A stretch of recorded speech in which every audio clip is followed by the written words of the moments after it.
বাউল শিল্পী আবুল সরকার গান বলতে গিয়ে আল্লাহকে নিয়ে কটূক্তি করেছে, এ সম্পর্কে যদি কিছু বলতেন। অশিক্ষিত মূর্খ, যাদের জ্ঞান নাই, যারা ইসলামের সত্যিকার এবং বাস্তবতা সম্পর্কে জানে না, তারাই এই সমস্ত ভ্রান্ত মতবাদে বিশ্বাস করতে পারে।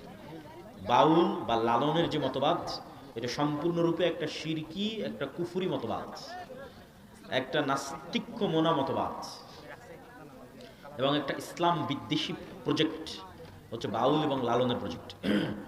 দুঃখজনক হলেও সত্য যে ইউনূস সরকারের অনেক কাজ ভালো হলেও এই সরকার লালনবাদকে অনেক প্রমোট করার চেষ্টা করেছে। কেননা এই সরকারের উপদেষ্টাগুলোর মধ্যেও এক দুজন উপদেষ্টা আছে যারা হচ্ছে লালন মতবাদে বিশ্বাসী।